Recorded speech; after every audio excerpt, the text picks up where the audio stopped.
Welcome to DreamSpeak.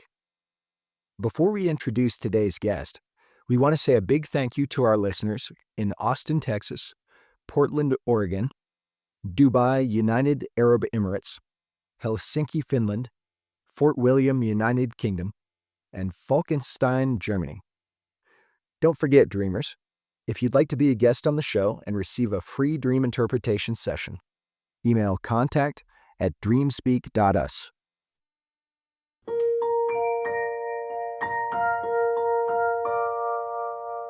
Hi, dreamers. Thank you for learning with us today on DreamSpeak. I'm Rika. And I'm Thomas. And this is the podcast about dreams that teaches you a complete system to help you listen to your dreams and get the guidance they're providing you every day. In the dream, I'm sensing this light, and so I'm going toward the light, but then in front of me, a portal opens, almost like a window. And then I'm seeing the surface of a planet. My thought was I'm not being shown Earth. DreamSpeak welcomes back friend of the show, Adam Blue. Adam is the creative powerhouse behind Gundam Explained on YouTube and an avid dreamer. This dream is unlike any that we've featured on the show before, because it may be a visitation dream from extraterrestrials. We help Adam to examine this uncanny dream for evidence that he was contacted by aliens. Adam went searching for answers, and he may have just gotten them. Adam Blue is our first ever returning guest. He's really delved into his dreams and understands, after the last few years working with dreams, that they really have a lot of meaning, and he's gotten a lot of insight from that. And I think that pattern's about to continue because you've been having some really interesting dreams lately. Yeah, that's for sure. Adam does Gundam Explained on YouTube and other places. Why don't you tell us a little bit about what your channel's all about, Adam? Yeah. So yeah, Gundam Explained is basically a YouTube channel where I talk about this IP from Japan called Gundam. It's animation, it's model kit building, and there's a big culture around it. But while it's very popular worldwide, not as much in the West as it could be. So I was like, you know what? I like making content. I'm trying to figure out what to do with myself in terms of content creation. It's like, why don't I take this, learn about it, share it with people? And actually, I'm at almost 9,000 subscribers. I think by the end of the year, because of the pace, I could be at 10,000 subscribers. That'd be crazy. That's fantastic. I know. Never would have thought. Well, great. We're very, very happy to hear that. We're big supporters of what you do. You coached us to get onto the air in the early days. Oh, right. You showed us the ropes and helped us get started, and we are eternally grateful for that. What do you want to talk about first? If you want to talk over several dreams, I think we'll have plenty of time for that. Yeah. A lot of them are often related, but you were already starting to have the intuition that maybe you've been having some dreams about the same theme that might be talking about slightly different aspects of that theme. So we'll just see what we come up with. So there's a sequence of dreams that I had mentioned to you that could be related. And then there's the more recent one that I sort of associated with aliens, but since thinking about it, it might be something else, and then we'll dive into that. Why don't we do the alien one first, actually? Sure. I think it's going to take less time than you might be Okay. expecting. It's going to be a real interesting conversation, though. Okay, yeah, so, and would you like me to just explain the dream? Please. My words. And I really like to try to be as specific and clear as possible. I try not to like make up what I think until like later on. So really, it's like I was in a dream at the moment that then there was this flash of light that turned on that was really bright next to my head. And the thing is, it was a familiar feeling. And I remember one time when I had to have been maybe 8 or 9. I just remember lying in bed, and then I woke up with like this feeling of this light behind me, but also it sounded like a bunch of like moans and voices, and I was like scared and I didn't know what it was. Eventually I just fell back asleep. Anyway, I've always remembered that because it's just weird that it's like this light that I can sense. And anyway, so I'm in the dream, I'm sensing this light, and so then it's as if I was then pulled out of the dream because I'm like, oh, there's a light here. And so I'm going toward the light, but then in front of me, a portal opens, almost like a window, and it's almost like curvy around the sides, like it's not a perfect opening. And then I'm seeing the surface of I say a planet just because my thought was I'm being shown not Earth, just because just the way it looked, and then in the sky, it looked like there was 2 other bodies. They could have been planets, it could have been a moon, it could have been the moon and the sun, maybe because of an eclipse. But that's happening, and then I'm thinking to myself, "Oh, I'm being shown something." And then all of a sudden, I see in the top right-hand corner what looks to be, and I guess I would call it a gray alien, but it was with African features. So it was like a black African male, and it looked like the eyes were a little bigger, like on a gray alien, but not as big as a gray alien. It still had the pupils, and the head was a little larger, and it had the veins on the side as if I was almost seeing part of the brain. And as it was there, it then morphed into another of African looking origin, type of bigger head, eyes, and then I'm thinking, "Okay, I'm being shown what an alien looks like." It's as if I was expecting this to happen, and then it happened, so I was like, "I gotta tell my wife." Now, what was interesting is I'm in my dream, but I'm wanting to tell my wife, so she appears next to me, but she's turned the other way, and I'm trying to turn her, and I can't. It's like I know I can't talk to her, so I'm trying to turn her, but I can't, and I'm thinking, "Oh, maybe because she's really asleep next to me." And so then I'm trying to do that so hard, and then I remember seeing the last face, and it was like it morphed into almost like a triangle-shaped mouth, no eyes, no head, no brain, and then because I was trying so hard to communicate with my wife, I woke up, and then when I woke up, my back was facing the edge of the bed, and I was facing my wife. And so, the reason why I find that interesting is because sometimes the alarm clock I have that has an LCD screen on it, it will randomly turn on. So my thought was, wow, I wasn't facing the light, so I wasn't being triggered. If the light was on, that didn't trigger me. And I was then all of a sudden feeling scared. Where it's like, oh, my back is exposed to the edge of the bed. So I turned around, just kind of like something you sometimes have when you wake up from a nightmare or something. And so yeah, that was the dream. I mean, I don't know what to think of it, and I guess after I emailed you, I was thinking a bit more because there's the new Graham Hancock Ancient Apocalypse on Netflix, and I'm really fascinated in general about ancient humans, and I have a strong belief that it was a non-Homo sapien like Denisovan or Neanderthal that maybe had knowledge that passed to us. So then I'm thinking, "Oh, was that maybe what I was seeing and not aliens?" But now take it away. What do you think from all that? That is such a cool dream. Yeah. He is. And I just wanted to say I have been reading an old book by Dolores Cannon. Do you know her? No. She's got a lot of fascinating material out there, several books. And when we were out of town last week, we always go into bookstores, and I found this book by her, and I had read some of her other books that I had just sort of randomly found at a used bookstore last year and found them fascinating. And she has clients that she brings into a hypnotic state, and then they can get into that space of between lives or where they're in touch with their subconscious or their Akashic record or, Yeah, like other, their past lives. yeah, their past lives. And so what you're describing sounds very similar to the kind of stuff I've been reading actually the past week. Oh, Um, interesting. yeah, except it wasn't like an African American kind of alien, but this guy was describing aliens that he had encountered and had been in other lives. So When he was not incarnated on the earth, but yes, incarnated somewhere else. yeah, incarnated Oh, in interesting. other systems, Like other Sirius, you said? yeah, near Sirius star system, and talking about how there are beings that are human-like in so many other places in our universe that Wow. we're just not aware of Yeah. because Yeah, we attach it so much to be related to us, but beings could just be similar to us, but just other places that are not related to Earth. Yeah, and something because you brought up the hypnotic thing, like when she puts them in the state. And I don't know how much this is related, but this was a very early dream from after sleeping. Like I remember it was about 10:44 when I was like, okay, I should fall asleep, and I do this thing where I deliberately just put myself in a very calming state, and I tend to fall asleep really quick. A lot of times I find, because I wear a Fitbit, my deepest sleep is right after I fall asleep. Mm. You might have been in a really deep state of sleep. And I wanted to add from this book, it's called Keepers of the Garden, I believe.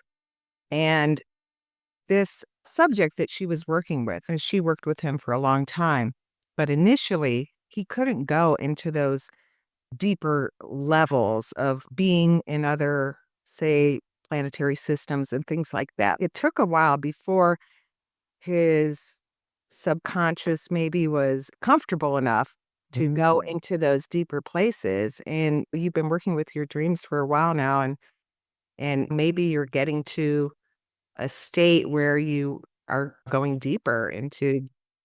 Yeah, maybe even physically, because we were just talking about my diet where I've just cut out sugar and carbs because this happened about a month after. Not only that, but in Texas, there's these THC that's legal. And I was doing it regularly, not a lot, but just regularly. And then I decided to stop. And then I even stopped with coffee. So well, for the past month, my diet is strictly non-meat, just greens, fruits, nuts, yogurt. Yeah, I've been super strict. And then also being active too. I'm outside. I'm walking around more. I'm using my weights during the day more. So I wonder how much that is also allowing me to have a more connected experience when I'm dreaming. Having more sound sleep leads to a better dream life, and it leads to better dream recall. It can cause your spiritual life to grow and develop when you take better care of yourself, but it can also be the reverse. When our souls are really more centered, we can also start having a wish to be more loving and actively take care of ourselves, give our bodies the fuel that we need, take the time to be centered when we fall asleep. These are genuine acts of care. And if you really listen to your conscience, it's usually whispering, I want to be active. I want to move. I want fresh air. I want clean water. I want to eat really healthy with lots of vegetables. I want to spend time with people who make me happy. I want to use a lot of energy. That's what our bodies usually seem to say. And it's fascinating to me because dream interpretation has only reinforced this in pretty much every context. That's our nature. We all want this. We're here to be active and have a lot of really enriching experiences, and those things that help our health, I guess, help us to do those things, to have those life experiences. You are in a period of real spiritual enrichment, and I think the dream's going to reflect that. So why don't we dive in? Yep. Okay. So let's start by just recapping, just in a list fashion, some of the things that were symbols and characters in this dream. So let's talk about symbols, babe. What were some symbols that you heard in this alien-related dream? The light. Yeah, light. That was my first thought. Yep. Yeah. Key symbol. Aliens. A Planets. portal. Portal. What else? Display, like something being displayed or shown. Yes, that would be, yeah, it may be a minor symbol, but everything has meaning in a dream. Okay. And just the physical form of the alien. Yeah. Of the planet, like what you took in from looking at the surface of this place. That's probably plenty to go off of. We can fill in more details if we need to. And then the aspects would be the aliens and then your wife and you, the dreamers, we call that aspect. So what my intuition says is that as we go through the dream tracks of this whole experience you had, that this dream is actually going to combine three types of dreams. I'm quite confident that this is not a purely symbolic dream, but I do believe it has symbolic elements. One of the cool discoveries we've made working with clients recently is we're sure now that when people have a practice type dream, that it can also include symbolic elements. So just because you're having symbolic images in your dream doesn't mean it's not a practice dream. Right. And so we'll talk a little bit in a minute about what practice dreams are so that our listeners kind of have that framing as we go through this. And so I'm thinking it's going to combine elements of symbolic dreaming, practice dreaming, and lucid dreaming all in the same dream. And potentially, I think there could be a bit of a visitation sort of thing. We may find that these alien figures are not purely symbolic. I don't think I've definitely interpreted a dream like this before, but it seems well within the realm of possibility that a very advanced being that hypothetically would have very advanced spiritual dimensions so that they'd be able to easily communicate across space and time at will. There could be what we call a superconscious aspect in a symbolic dream. They could also imbue an aspect of you with communication from themselves. So I don't think that it has to be a hard line between did you have direct input from Mm. aliens or ancestor spirits or whatever, or was it just you having a symbolic dream about aliens? I think it could be a little column A, little column B. Yeah. So Like we're gonna my yeah. my conscious or subconscious being affected by the communication to give me a message or just to show a part, almost like a helper, Yes. potentially. Yeah. Yeah, that's the vibe I'm getting, and we've had experiences like that, not in dreams. Well, kind of while asleep, but not in symbolic dreams. Rika and I have had interventions from higher beings, and I've been too scared usually to let them show me what it is that they would like to impart. It's almost like the truths sometimes that you tell yourself, but you don't want to go down that path, even though it's the best thing for you. You Yes. know? There are malign beings. I've probably had interactions with them in my sleep, but not been consciously aware, probably because I don't want to. But I have had several, just a short number, few, I guess is what a normal person calls that. A few times I've had interactions with good beings that I know are not symbolic dreams. They're visitations of some kind. And I have been too scared to follow them generally. But what I was trying to share about that is any kind of good being that's spiritually advanced will always 100% respect your free will. So I only had to send energy to them that communicated, I can't do this or I'm not ready. And it was just over immediately. And that's always the way it will be. With beings you actually want to have interactions at nighttime with, they would instantly just leave you be and just say, okay, goodbye. We're gone. And so that's usually what's happened to me. I can't remember a single time where I've been like, I can handle this. Like, let's just go where we Yeah. want to be. I'm just like, yeah, sorry. And then they're like, bye. And they just disappear. It almost like when I was being shown something, I wasn't interacting with it. I was too much in awe to maybe do that next step, Mm-hmm. which was to maybe go through Mm-hmm. Mm-hmm. a portal or something. Yeah. We've talked before about what practice dreams are. Just to remind our listeners, it's very normal for people to get mixed up about dreams that we can interpret because we do probably almost every night practice certain things while we're asleep. So a lot of people tell themselves dreams have no meaning and they're not symbolic because I just dreamed about being at my desk at my office. It's like, well, that's not a symbolic dream. It's an entirely different nighttime experience with a different purpose. And a practice dream theme that frequently comes up for us is dreaming about difficult conversations that maybe need to happen with somebody. And it'll often not be that person. It'll just be some person, a stranger a lot of times with energy that we can feel. And maybe they're coming at us and they want to get into a verbal conflict. And we have to practice our verbal jujitsu of how do I maintain my integrity, say something that's going to diffuse this situation and lead to something positive at the end. And then the dream might start over. And Rika has had practice dreams, even about like playing the piano and stuff, where it Yeah. repeats so much that it drives you nuts. Yeah. And then you'll be like, I don't want this to repeat anymore. Mhm. And then it stops, right? Sometimes. Not always. Not always. Okay. Yeah, but hypothetically, if you put a stop to it, then you would fall into a deeper, more restful state of sleep because that, again, it involves a lot of kind of cerebral thinking type activity. You're a bit more wakeful in that kind of nighttime experience. Now, I haven't had a lot of experience with lucid dreaming, but I am happy to report on a recent camping trip, I had one of the most meaningful lucid dreams I've ever had. And I was fully lucid and in a very deeply spiritually centered place inside myself, which is something I've heard other lucid dreamers say is like for some lucid dreamers I met, that's like a given for them. Mm. One of the undercurrents of their lucid dreaming, which might happen for them almost nightly, they might lucid dream once every week and have an involved lucid dream. They will tell me sometimes, oh yeah, and know like some things about the truth of the universe all the time when I'm lucid dreaming. I just get into my adventures, but it's a given that I know certain things are true about the world or that the universe is a benevolent place, whatever.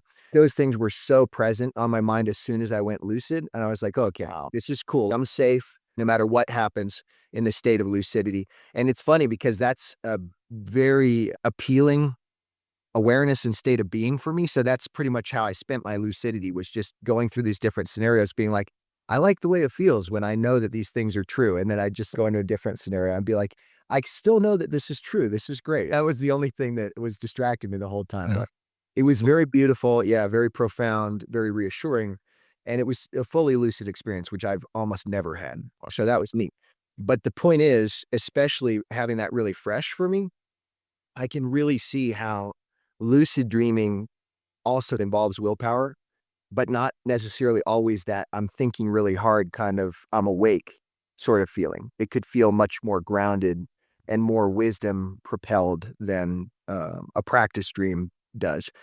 But the point being, I think that you were kind of lucid in this dream, especially after that portal sort of opened up. Do you feel like there were traces of lucidity in this dream? Yeah, especially because, one, the light being a familiar feeling and almost like it's grabbing my attention, and then the fact that I'm being shown something, I'm like, "Oh, here it is. I was waiting for this. It's finally happening." And then when I saw the heads, and my first thought being, "Oh, I'm being shown what an alien looks like." And I think I've talked about this before, thought about it, like the intention of, "Oh, when I have a dream, I wanna be able to know the secrets of the universe. Are there aliens? What do they look like? What's our history like?" Although I feel like lately I've been less concerned about aliens. I almost feel like it's more fruitful to look into more of our ancient past, and then aliens might just be some unrelated thing. Well, maybe related, but just more of like it's just a part of the universe, but not as spiritually connected as our genetic past, maybe. Um, and so then the other part that was even more lucid was then when I was trying to talk and know, it's like, oh, I know I can't talk. I'm in my dream. So I'm going to have to try to turn her, but she's not turning around. And then I woke up. So it's almost like what you're talking about. It's like there's certain aspects I just knew of, so it wouldn't get in the way of me trying something else in the dream or thinking of something else. Like, it's not like I was like, "Oh, I'm dreaming." It was more like, "Oh, I'm being shown something. Oh, yeah, I can't talk right now." Not that, "Oh, I'm dreaming, that's why I can't talk," you know? It was like another layer of knowledge Mhm. that I had. Yeah. Yeah, and I think you're right. And I think one of the things that makes that very evident that you were lucid is that you were focusing. You were using your Mhm. own energy to be like, this is what I want. I want to know this. And so I'm not going to fly away or get distracted. So, yeah, that's a telltale sign of lucidity, I think. But I think it's important for our listeners to understand one thing that's clear to me just as a dream interpreter, even though I haven't worked a lot on lucid dreams, even after a single experience, plus all the symbolic interpretation over all these years, lucidity is on a spectrum. So you could say it's almost like anti-lucid to have a dream where you barely recognize anyone or ever see any faces and everything is just in shadow and you're completely in dark and you're just going around and you are lost in a fog. Like that's the other end of the spectrum, right? And then you awaken, so to speak, more and more and more in certain kinds of dream experiences till you then are awake to the actual matrix that you're in. And you're like, oh, okay, wait a minute now. I know what this state of existence is. I'm having an experience, but my body is asleep right now. And then it can go probably even much beyond that. We've had some interesting lucid dreamers show up a couple of times at DreamSpeak, especially when we were having our in-person group years ago. And it can be a lifelong, daily practice for some people, which is interesting. So, okay, here's where I think we can easily get started. So, I thought we had already gotten started. sorry, with the symbol. I mean, we haven't talked about the meaning of any symbols yet. The light is, I think, our best friend probably in cracking this dream and getting right into the heart of it. Because what's the universal meaning of light, babe? Awareness, Mhm. really. Yes, Mm. it is awareness in the purest sense, and that's very philosophically important because I'd like to share that the symbol of a sun, which also appears through your portal, the symbol of a sun is about, as you can imagine, this radiation and light blasting out of it. It is a symbol of Christ consciousness. And what we mean by that is essentially it's one of the most profound dream symbols that there is because it sets the stage for why symbolic dreaming even exists and our own nature at the deepest level as human beings. shows us that awareness and beingness is the essence of all. It is what there is at Right. the end of the day. And so the source of what we as limited beings consider to be joy and bliss, in my opinion, is essentially just a transcendent state of being. And it is the profound comfort that comes from understanding that we are neither created nor destroyed. We just go on. We are. And so Christ consciousness is not about the Christian religion. It is about the idea that we all share this one ground of being, and that it may feel very, very distant in these limited bodies, but we have that same seed of that inner sun within us. We are that same thing. We just are badly diluted and we lose track of that. Right. So that's what light is, right? And we're going to talk in a minute about the really fascinating way that your inner self used the reminder of your 8-year-old self. But I'd like to just voice something simple to try to paint this picture better right away, because it is pretty straightforward, but it's very profound. Planets and stuff are basically going to much deeper places within us. That's what that symbolizes. Like the further into outer space you go while you're having a symbolic dream, the further into your inner space you're exploring into your own soul. Okay. That's fascinating. I think that would make sense in terms of everything I'm kind of doing right now, trying to be more connected with myself at the deepest level possible. And this dream, in its symbolic aspects, is showing you that that is working. Oh, okay. It's trying to really strongly and clearly encourage you to just keep doing what you're doing. Oh, okay. Well, yeah, that makes sense. Yeah. So then, Because then you go on the big adventure of life, Yeah. which is actually, as it is an outward adventure, it is a correlating inward adventure at all times. Why don't you tell us a little bit more about what it was like for you to dream that the first time, or have that nighttime experience? Because it may not have been a symbolic dream, actually. yeah, when I was 8 or Yeah. around that time, I just remember waking up and there was like this light behind me, but it was that same feeling as if it's right behind me, like microscopically right there. But at the same time, it was big, limitless, And then I just remember I was scared. So I was just pulling the blanket up and I'm like, what's going on? What's going on? And then I think I just eventually fell asleep, or because it could have been that I was dreaming. But to me, maybe that's the lucidity part. To me, I thought I was awake. And so that's really it, but I just remember that feeling being very interesting. It would be almost like if you close your eyes, but put a flashlight up to your eyelid. It's like your eyes are closed, but you can tell the light is there, or feeling the light. It's like knowing the light. And I guess that goes with the light in the Christ consciousness, the knowing. It's that one Wi-Fi signal that then every router connects to, which is a person or Is creature. the source. Yeah. The source energy that you're connecting to. And it's sometimes, I don't know how it is related to this, but then there's that sometimes when I'm meditating and it's like a split second feeling that, oh, I'm connected to everyone. Yeah, although I guess maybe that's because I'm more conscious at that moment. I feel that, but then I guess when I'm in these sleeping states, it's more symbolic because of the light. No, I don't think it is. I think you were having an actual experience in that dimension.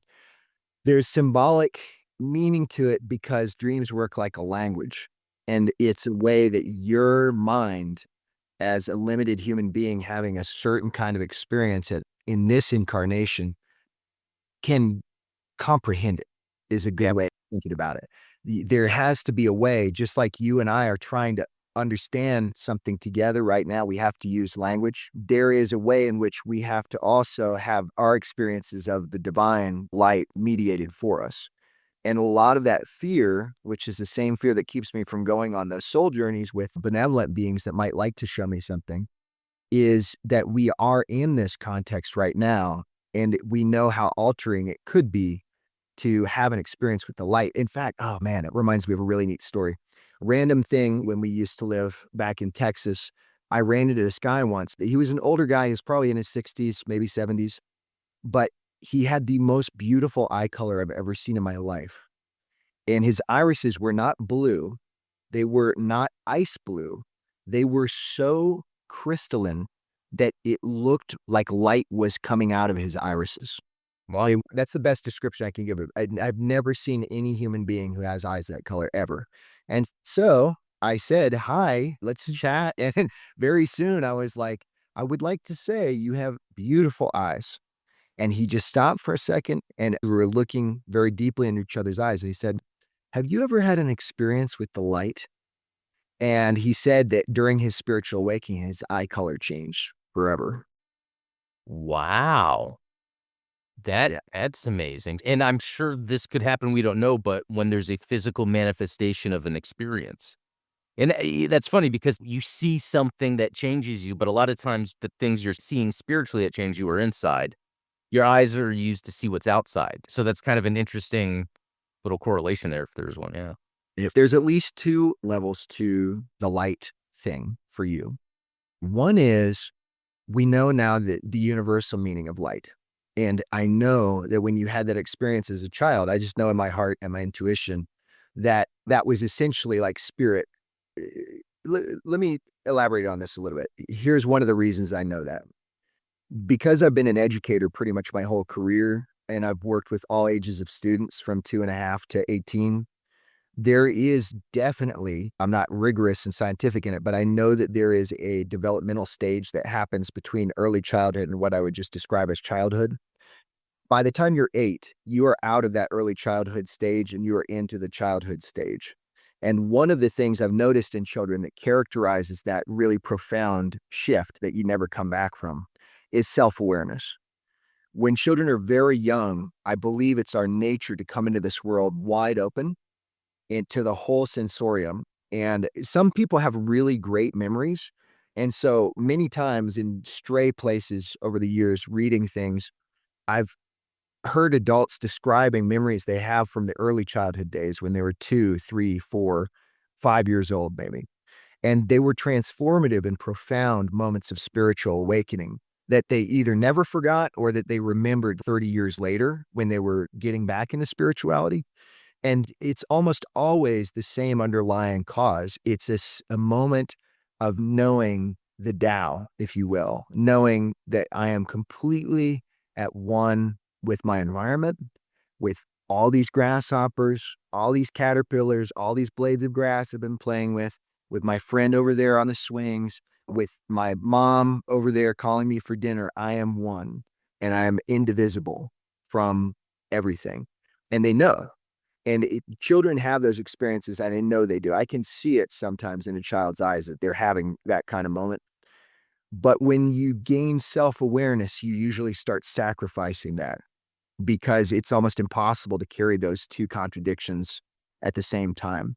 And when we're going through that developmental change, we gain that self-awareness, which I believe is just a natural part of our development. We're especially bad at holding that contradiction because it's like our first crash landing into self-awareness. We're like, what is this? Like, I don't want to be worried about how I look and what shirt I'm wearing. And like, what happened to all my fun playtime? What happened to my imagination? This is complete BS. I think that's something a lot of young kids go through. But when you're 8, you're past that.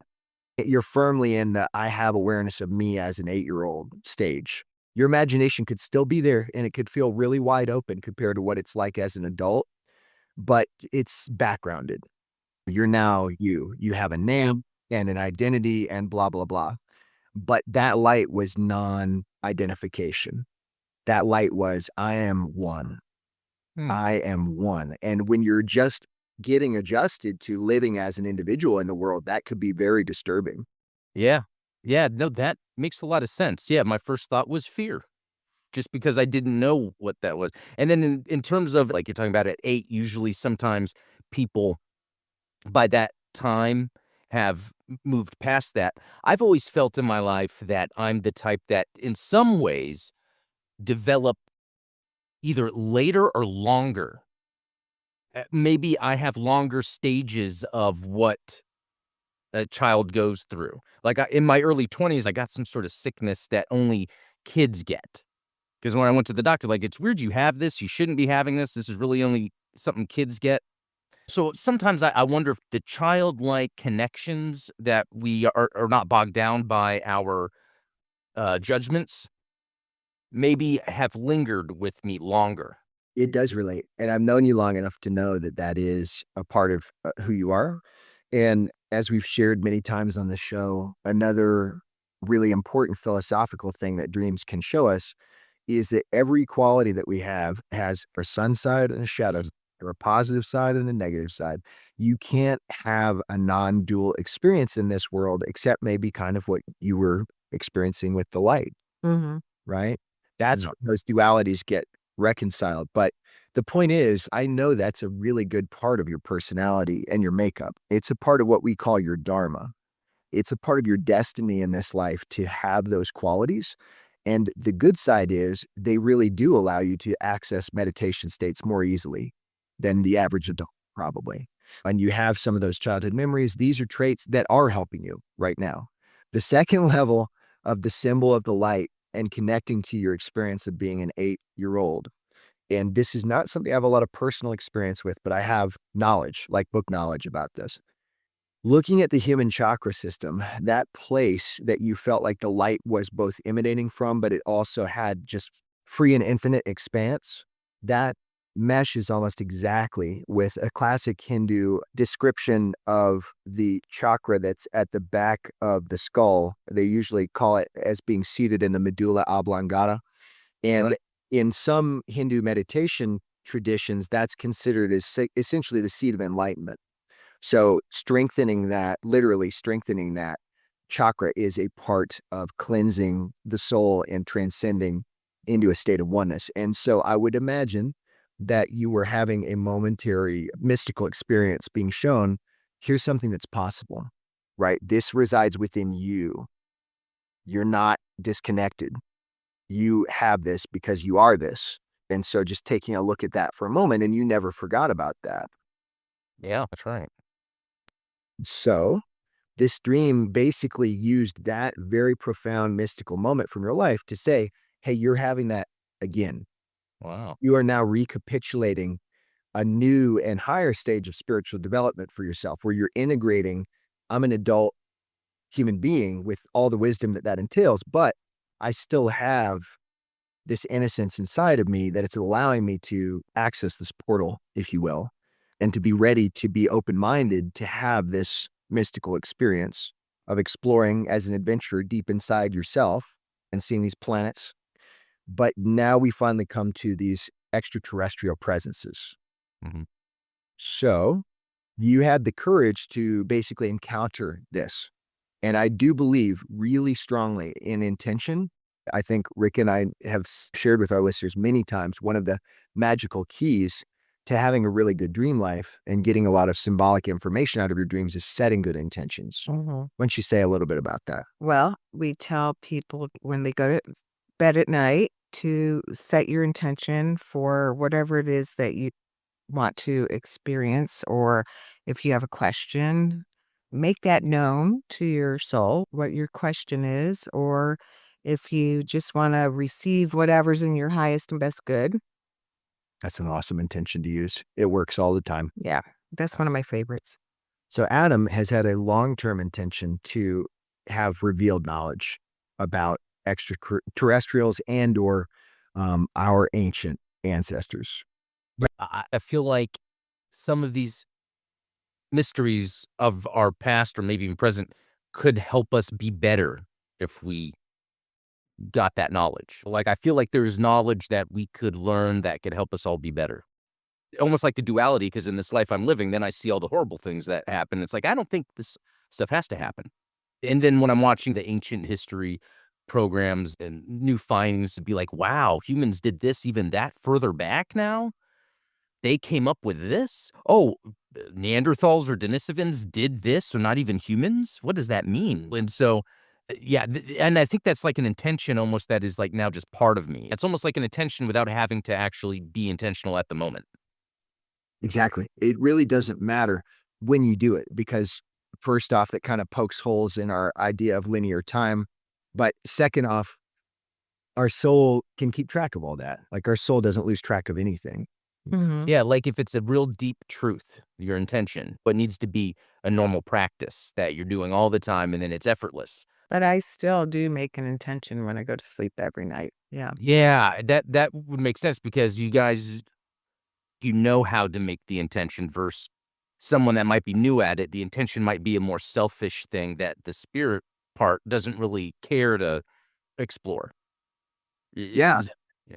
Yeah, but I need to respectfully differ with you a little bit on that because that's not what we've seen. So, say a person that's new to dreaming does have a more self-centered intention. Their dream will still answer that issue, Oh, 100%, no question.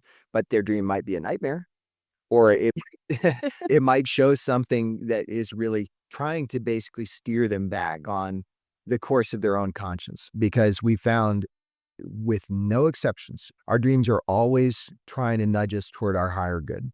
Always. Our dreams will be like, hey, if you just made this small change, things will get a little better for you tomorrow. That's what dreams do. So you can ask any kind of question. You could ask for the winning lottery numbers. Is it possible for your soul to find them? Yeah, I think it probably is. But generally speaking, our souls would never do that. because time not being a thing, the soul could probably see how getting a whole bunch of money all of a sudden would just be a horrible end result.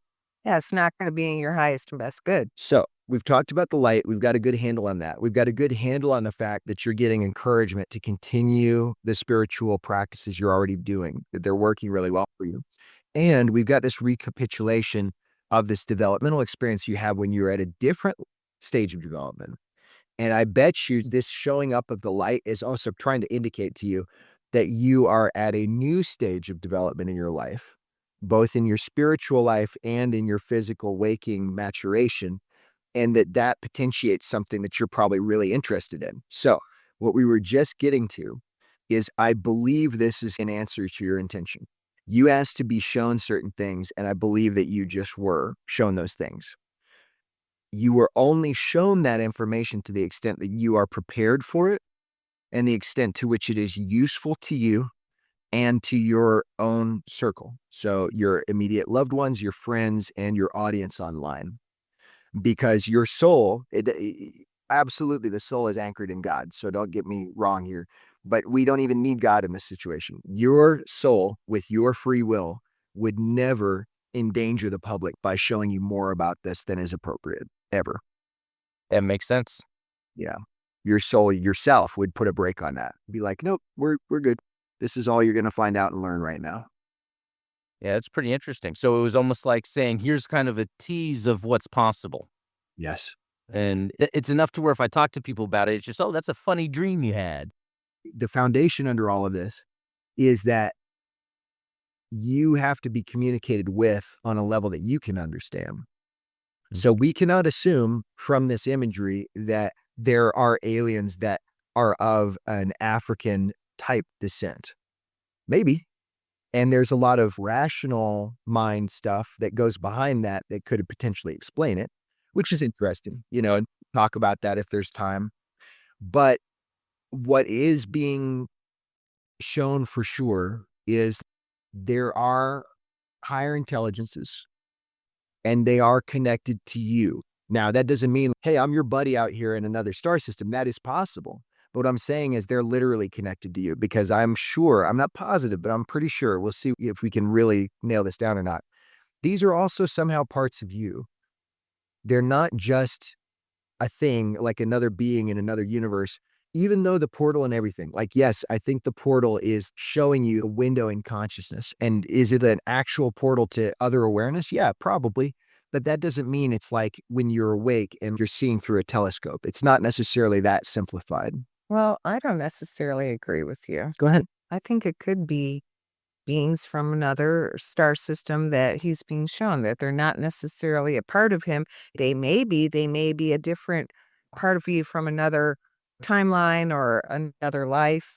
Yeah. Can you say more? A lot of that's based on the book that I'm reading right now, because this person who had weekly been going under hypnosis that Dolores Cannon was working with, he was seeing beings from other times, other lives, other star systems, and they were separate from him. Some of the ones that he was seeing were him in other lives, on other planets, and he recognized himself as being an alien with a silver suit on. He could see a lot of detail, but then some of them he could recognize as being separate from him, as being other beings. Mhm.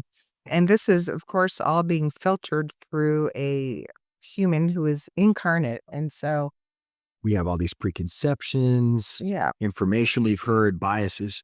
Yeah, because if it was completely unlimited, where then the whole time humans have been around, if someone could work so hard to manifest the most profound knowledge possible, could that give them the ability to then make it where none of us exist right now? The fact that we all exist right now means there is some sort of limit that the spiritual realm must have in general, if that makes sense. It does, Adam, and I think you're asking the right questions. And like I was trying to say, there's never a presumption that the dream is not your own or that we would answer what is like a final truth, right? We're not going to be able to get to a final answer, but there are certain things that a lot of people have major doubts about that dreams have taken the doubts completely away for us. Right. And so for a lot of people that are earlier on the spiritual journey, these seem like really bedrock truths, like the end, the journey's over, final answer. But once you realize some of these things that dreams have taught us over the years, you're like, oh, there's more layers under this. This is insane. Yeah. So what I'm saying right now is specifically to your point, you're starting to ask about some of the things that I think has been like the biggest gift from dreams for us. And for me personally, I don't know about Rika, but these are a couple of things that have been such a huge confidence builder for me as I live my life. One is we found that free will is always preserved, always. No being, no deity seems to be willing to ever undermine our ability to make choices. Now, does that mean that we can't co-create in concert with the divine and the universe? Of course not. Does that mean that we're totally unlimited? Of course not. And that goes straight to your point, right? Let's say there was an all-powerful human being, somebody limited with the kind of immoral impulses and the struggles that we all have, but they had unlimited power. That is impossible based on everything we've learned about dreaming because the universe is a benevolent place. No kind of divine ordering would ever allow for an all-powerful being that did not have a perfect moral intent. I don't know that there is an all-powerful being. I don't know how it works. I just know in my heart of hearts and from many, many dreams that one of the things that's incredible about this universe is there is no way for somebody to just destroy me. Like, it can't happen. Someone can kill this body, but it doesn't change me at all, really. That would just be more information. I lived through another experience and maybe I hopefully learned something, but they can't touch me. We cannot hurt or destroy things. It is beyond our ability to do that. It's just not a real thing in the ultimate sense, right? Don't you think? Yeah. This is what we usually call the philosophy of dreaming. And you'll just have to come to your own conclusions, your lifelong dream work as you continue to go through, because I can tell you're a dyed-in-the-wool dreamer now. Uh, yeah. Yeah. Okay, so there's more about these aliens. Do we want to talk about them some more? Sure. Yeah. So symbolically, because I still think there's some imagery coming through trying to communicate to you in a way that you can understand, which may or may not be like actually looking at aliens, which it could also be. I don't know. Yeah. I think the symbol of brain is present here. And essentially, brain and mind are not the same thing in a dream. A mind is more like intimately connected to our soul. A brain as a symbol is, what would you call it? Like a rationality, like the power of thought, kind of. how things are computed, Mm-hmm. logic. Mm-hmm. Because as we can see, as the only what we would really consider fully sentient species on the earth, maybe dolphins or something, who knows, maybe we'll figure it out eventually. But the only obviously sentient beings as we understand it, our brains are very powerful. The ability to think is a profound and potentially very dangerous power. And that much the universe has given to us. We've never been told you can't have this, even though we destroy ourselves in the body with that kind of thinking all the time. We use thinking for bad things.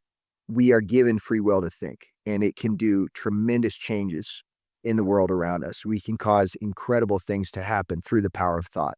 And that, I think, is why in your dream you were shown these beings with this very elevated brain, Mm-hmm. because it's trying to tell you one of the things you probably wondered, but you've intuited, I would imagine, from all your learning about extraterrestrials, is they would be very, very intelligent.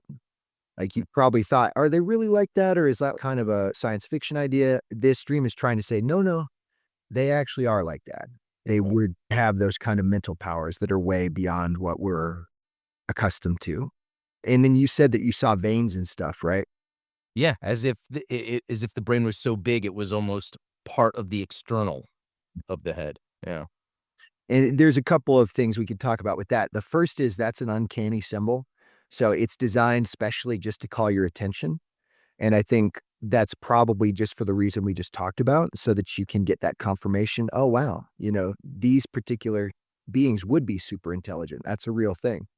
And then the other reason might be because there's a symbolism if the brain, which is very, very vulnerable in a human being and needs to be constantly protected throughout life, if it's actually also in the outer environment, that says a lot because either their environment is safer, they've made it safer for themselves, Oh, or it could be symbolizing that they're more connected in the okay. way that we've been talking about through this whole dream. Like they don't have that profound sense of this is me, the individual, versus this is the outer universe.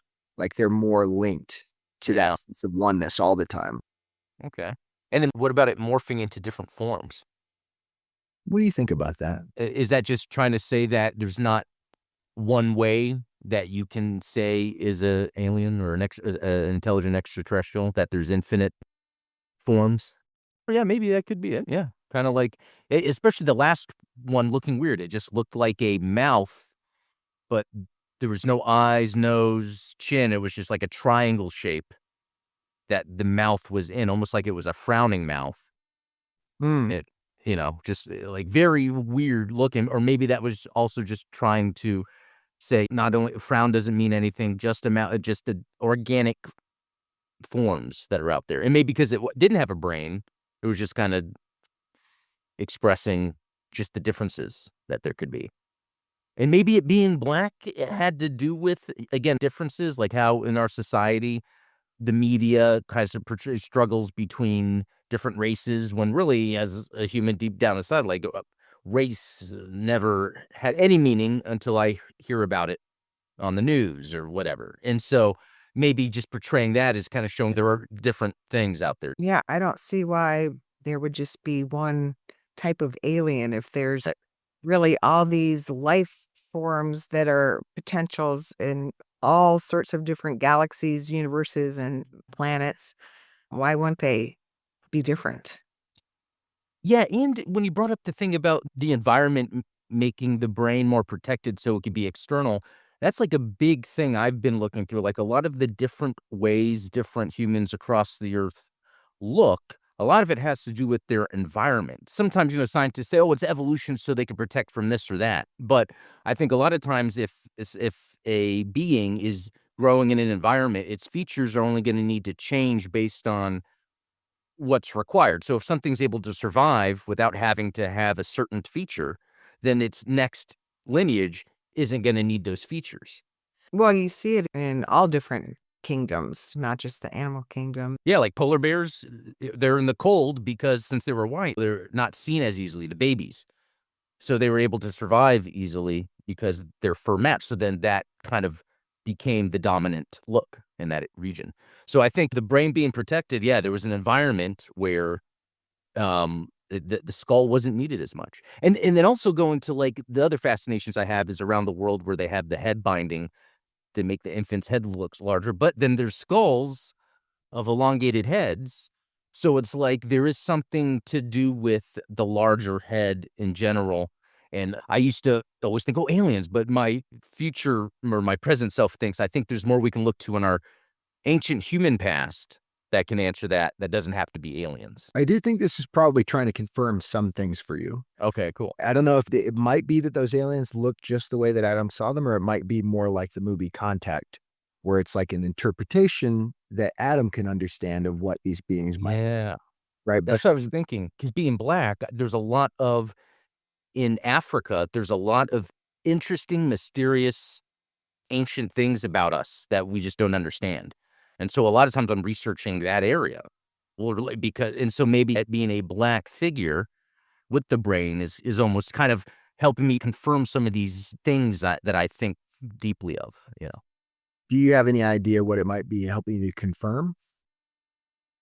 Yeah, that's a good question, because why? But I think at the end of the day, I feel like it's a long journey to get to understand maybe what some ancients did that's better for each other, better for the environment, stuff like that. Because even though I'm really happy about the life I'm in, I think that almost makes it worse in some ways, because then I could see where there's so many people that don't have good lives.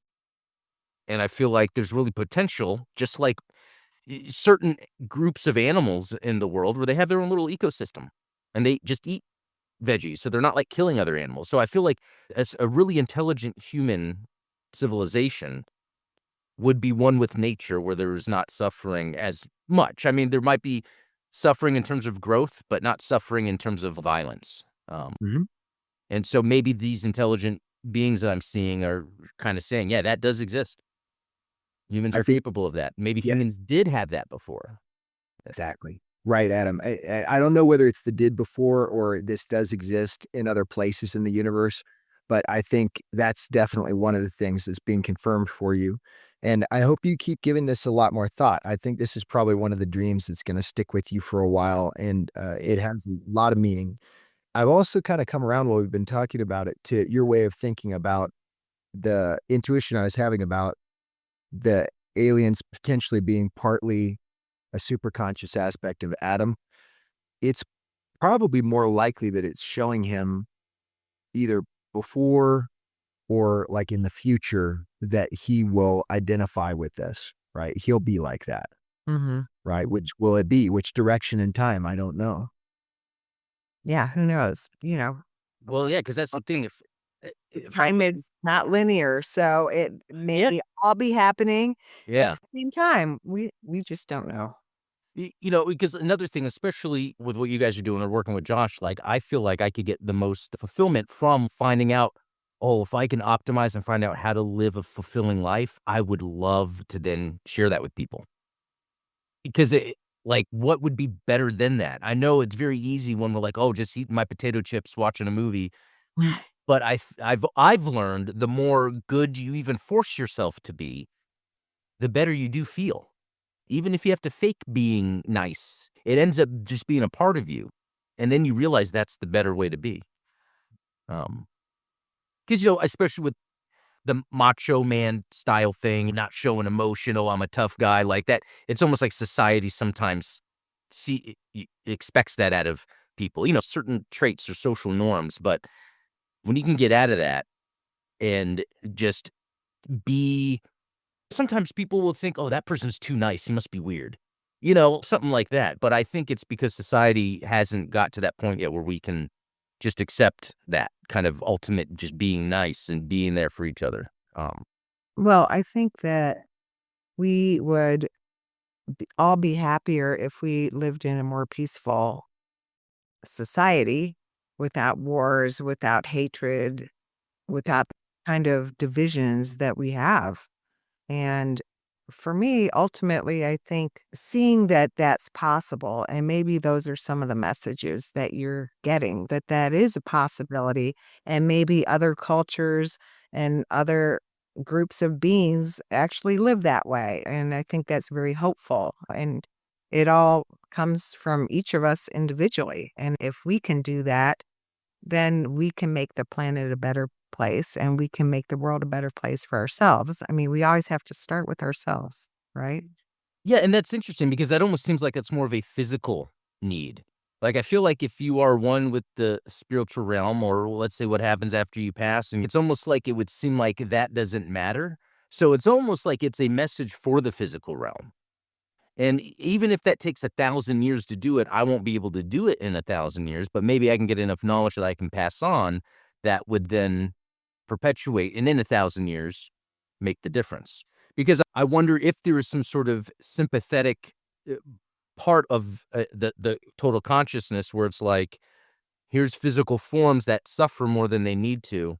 How can we connect with them so that it can stop that? But then why would that matter? Because I feel like a lot of what we're talking about is like really nice, really cool, but it only kind of matters in the physical realm for a short period of time where you might not even experience it or live in it. Does that make sense? Mhm. Okay. Yeah. I think that even opens up more questions, but Yeah, there's so many questions. It does. It opens up really important questions, and it's really good that you're thinking of them because, again, what gets me really excited, Adam, is you've been working with your dreams for years now, and you're undergoing exactly the kind of evolution that we underwent. You're starting to look beyond one dream and realize that there are patterns that are suggested in our dreams, and they really are very important, and they're really reassuring. I mean, they have been for me tremendously reassuring. So, okay, I think that that was really terrific. I'm super happy with the amount of information we were able to get from that. And well, you have to keep us posted as you keep thinking about it. I I will. was really hoping we could do more than one dream, but that's not going to happen. Well, We've been talking for quite a while already. Yeah, I mean, and if you guys, yeah, wanna meet up again and talk about another one, because there's even, ones that are completely different topics, like the premonition dream I had about work. Yeah. Uh, Yeah, Adam, I think, well, first off, just to quickly tell you as a friend, that was a premonition. I think that it did have elements of a practice dream as well. But yeah. see, one of the things that I think happens is when you are making a lot of spiritual progress, one of the characteristics of that, one of the things that defines what spiritual progress actually is for a human being is that you get really deeply centered. And so when you're deeply centered, it's not hard to have premonitions, at least at a low level, because you're living your life on purpose. And so things are essentially unfolding according to plan. And so it becomes more and more easy for things that are usually completely in your subconscious to start popping into your consciousness because your consciousness is basically expanding. Like you're starting to see into the deeper levels of your own mind on a more regular basis because you're more in alignment. And as you travel that, did you see Donnie Darko? Yeah. So it's obviously a dark take on it, but I think one of the reasons that there's a fandom for that movie is it renders some really important philosophical material. And one of the most important in my mind is the whole movie as I see it. It's not the only interpretation, but one of the ways that I look at it is super helpful for me is it's a movie about free will versus destiny. And, when Donnie Darko starts following the iridescent lines that emanate from his chest, what he's doing is he's just exploring and experimenting with following his destiny, essentially. And in the movie, because it takes a darker tack on it, probably for aesthetic reasons, he dies from that. But that was a sense of profound completion for him. The point is, I really believe in that idea that there is alignment. Like alignment is a real thing. And when we are aligned, we feel usually really good. Like we feel like we're really living on purpose. And I've had lots of little premonitions like that during periods of my life when I'm living in pretty significant alignment. Is it just happens. And so that's one of my theories about what really spiritually gifted and wise human beings are, what sets them apart from other people. And it's so difficult too, because dude, you got to understand, I'm pretty much over the guru thing. When I was in my 20s, I thought I really wanted that. And I've had some very profound experiences with spiritual teachers. And I believe that guru energy is like a teacher energy. It exists in the universe. Like the universe is a learning matrix. And it's not like one wise Indian sage has a monopoly on that. They don't. They're just tapping into something. So, point is, a lot of them have turned out to be sexual predators. And I'm just over it. I don't believe that it's a very healthy state of being for a human being to have godlike authority over any group of other people. It seems extremely hazardous. And I think most people just cannot handle it, no matter how wise they are, quote unquote. So I'm sort of over it. But I know in my heart of hearts that guru, teacher, wise people, they exist. And sometimes I think it might be like one in a billion. Yeah. You know, you bring up a good point because I remember there was a time where I was seeking out a mentor. So I would go to Reddit and go to mentor groups and be like, hey, can someone be my mentor for whatever? But inadvertently, working with you guys and Josh, it's like I'm getting that. And so I think that the real guru is when people are going on a path that they think is best for them and they'll find it. And then even the guru doesn't realize maybe they're being the Yep. guru. This kind of relationship in Buddhism is referred to as Sangha. So we're fellow travelers on the path. It's Sangha, Sangha. And there is still a notion in that philosophical paradigm that there is a much, much wiser personage that is governing things. But I think Sangha is like a much safer space than chasing after gurus, which I really don't do. Yeah. But, okay, my point here is basically to tell you that there is this deep, real wisdom, and some people have it. I don't know if I've ever met any. I've met people that are wiser than others, but if somebody had a true gift of wisdom, they would essentially be like a transparent reed. Like they would just be a channel for the Tao to flow through. Very little of who they would appear to be would remain on this world anymore. And the only things that would really give them pleasure would be assisting and being good and bringing joy and awakening to other people. And the reason I bring that up is because these little sparkles of premonitions for a person who may exist, hypothetically like that, they would just be psychic at all times. Right. It would be so easy for them to just see any course of events. They would be able to just transparently put themselves in a state of empathy and resonance with someone else and just be like, okay, where are they going over the next 10 years? Okay, I see exactly their life map. Here's their 20 possible permutations, like they were reading a book. And it's like, how can I help set them on the best of the 20? And that would be the only thing that they would really want to do. Because they wouldn't want to, kind of like with the spiritual realm, is give too much information that would then throw everything off balance. They would be out of alignment with the Tao. Yeah. It's a violation of universal law. Yeah. So that's neat. That's really cool. Yeah. Maybe I'll meet someone like that someday. Maybe I won't. But that person lives in us. Yeah. Isn't that part of the Diamond Sutta in Buddhism? Something about guru residing in your heart or something? Yeah. I think we all have that potential. And I think you're just getting closer to that potential, Adam. Yeah. It is exciting because I think of, I'm 41. What am I going to be like when I'm 50? Like, I'm excited just because of all that I've, It's beautiful. figured out now. Yeah. Yeah, I'm Awesome. really, really happy for you, Adam. Thank you. Right. Thank you.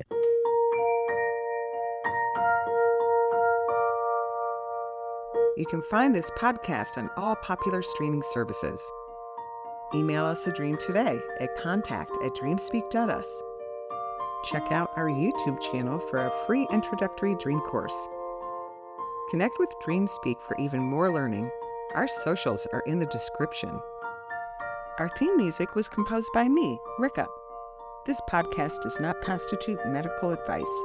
If you have concerns about your well-being, talk to your doctor or a mental health professional.